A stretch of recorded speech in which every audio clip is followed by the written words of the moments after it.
Bible News, your Salut mon news. frère, ma soeur, Aubrey Merveilleux, votre frère. J'ai le plaisir de pouvoir partager un peu de connaissances avec vous. Et sur cette chaîne, vous allez trouver de la connaissance biblique bien basée sur des thèmes philosophiques, basés sur de la théologie et tout de manière à nous édifier. Alors, sans plus tarder, je vous invite à pouvoir partager cette chaîne. Surtout à ne pas oublier de liker la vidéo, à laisser en commentaire ce que le message vous a dit. Que ce soit pour poser des questions, pour commenter et tout pour l'édification de l'Église. Depuis près de 2000 ans, la piscine de Siloé, un ancien réservoir enfoui sous les couches de terre et de temps, est mentionné dans les sermons, les livres d'histoire et les récits de pèlerins. C'est un lieu où prophéties, miracles et histoires convergent. Un lieu où Jésus, dans un moment inoubliable, toucha les yeux d'un homme avec de l'argile, lui ordonnant de se laver et d'être guéri. Et l'aveugle retrouva la vue. Mais aujourd'hui, au cœur de Jérusalem, quelque chose qui était resté enfoui pendant des siècles sous la poussière et les pierres a été révélé par des archéologues travaillant sous la supervision du gouvernement israélien.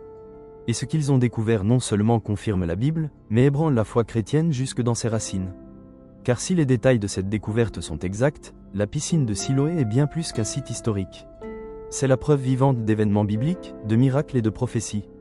Suivez-moi jusqu'au bout, car ce qui se cache sous les eaux de cette piscine antique pourrait changer à jamais la compréhension de la Bible par le monde. Avant de plonger dans cette découverte, assurez-vous de vous abonner et d'activer les notifications. Plongeons maintenant plus profondément dans l'histoire cachée de la piscine de Siloé. Bien avant l'époque du Christ, la piscine de Siloé était déjà un symbole de foi. Le prophète Isaïe mentionna ces eaux douces, reprochant à Israël de convoiter les puissants fleuves d'Assyrie au lieu de se fier à la providence silencieuse de Dieu par Siloé. C'est le roi Ézéchias qui, préparant la ville au siège assyrien, creusa son célèbre tunnel à travers la roche, amenant l'eau directement de la source de Gihon à la piscine de Siloé. Cette piscine n'était pas seulement une source d'eau, elle était un symbole de la fidélité de Dieu dans les moments d'épreuve.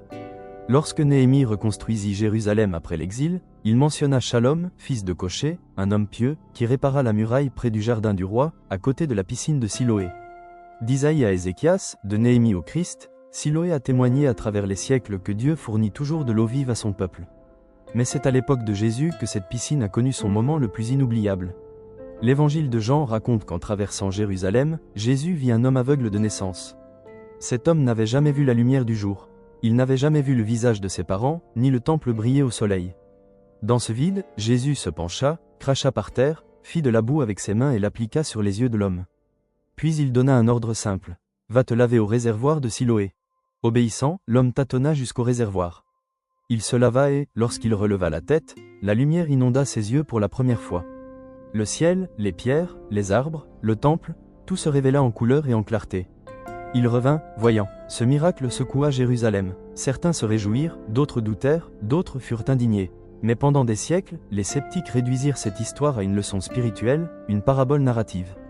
Ils prétendaient que Jean avait inventé la piscine, que l'évangile n'avait pas vocation historique, mais que les pierres attendaient. À l'été 2004, des ouvriers municipaux creusaient dans la cité de David pour réparer une canalisation d'égout lorsque soudain la machine heurta un rocher. Lorsque la poussière retomba, le contour de deux marches antiques apparut. Les travaux furent immédiatement interrompus. Des archéologues se précipitèrent sur le site. L'un d'eux, en voyant les marches, comprit immédiatement ce qu'il avait découvert, la piscine de Siloé. Ce qui n'était au départ que deux marches se révéla bientôt impressionnant. Une piscine trapézoïdale monumentale, dont les côtés s'étendaient sur plus de 70 mètres. 3 séries de 5 marches encerclaient tout le périmètre, permettant aux pèlerins de descendre à des profondeurs variables. Plus grand qu'un demi-terrain de football, c'était un réservoir monumental capable d'accueillir des milliers de personnes. Il ne s'agissait pas du petit bassin que les pèlerins visitèrent des siècles plus tard. C'était le bassin du temps de Jésus, celui-là même où l'aveugle s'était lavé et avait recouvré la vue. Des pièces de monnaie incrustées dans le plâtre ont confirmé la découverte. Des pièces juives et romaines du 1er siècle prouvaient sans l'ombre d'un doute qu'il s'agissait bien de la piscine utilisée à l'époque du Christ. Les sceptiques ne pouvaient plus la considérer comme une légende. La piscine de Siloé était bien réelle, exactement comme Jean la décrivait. Mais la découverte ne s'est pas arrêtée là. Au fil des fouilles, les archéologues ont découvert quelque chose d'encore plus extraordinaire. Une large route pavée menait directement de la piscine de Siloé au mont du Temple. C'était la route des pèlerins.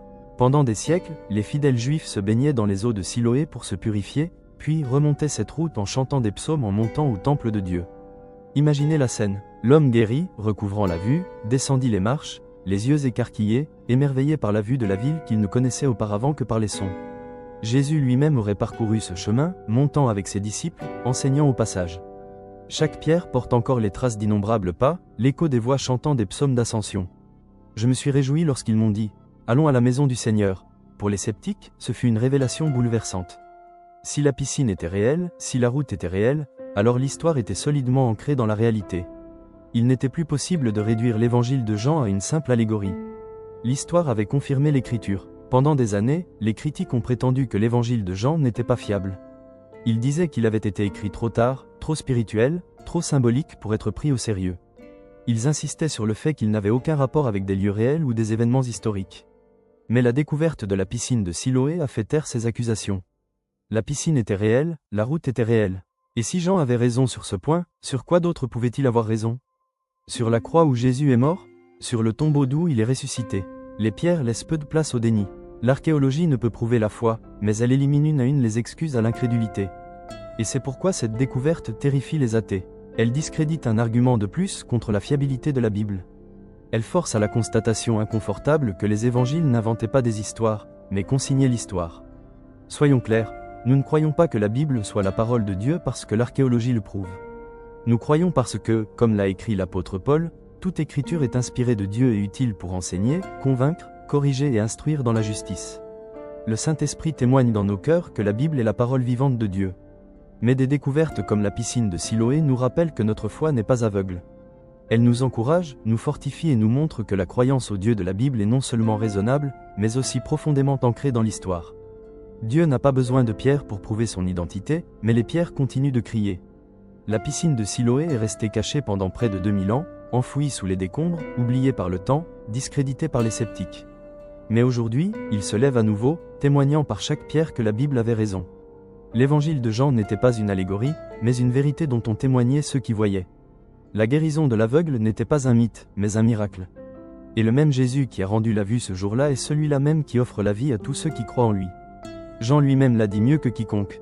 Ce qui était dès le commencement, ce que nous avons entendu, ce que nous avons vu de nos yeux, ce que nous avons contemplé et que nos mains ont touché, voici ce que nous annonçons concernant la parole de vie. La vie a été manifestée, nous l'avons vue et nous en rendons témoignage, et nous vous annonçons la vie éternelle. 1 Jean, chapitre 1, verset 12. La piscine de Siloé existe bel et bien, la route existe bel et bien. La Bible avait raison, la seule question qui reste est de savoir si nous ouvrirons les yeux pour voir. Et c'est peut-être pour cela que cette découverte fascine non seulement les croyants, mais terrifie aussi les athées. Merci de votre attention. Tant que vous êtes ici, n'oubliez pas d'aimer et de vous abonner à la chaîne. Cliquez sur l'une des vidéos recommandées à l'écran pour plus d'informations. À bientôt. De la même manière que tout ministère a un objectif, a un message bien précis, cette chaîne aussi a un objectif. Édifier le corps de Christ de manière sincère et à la lumière de la sainte parole, dédiée à tous nos frères qui peuvent vivre dans le doute ou qui peuvent avoir de l'incompréhension sur les textes bibliques. Alors, likez, commentez, partagez et soyons tous bénis au nom puissant de Jésus. The Bible News. Your news.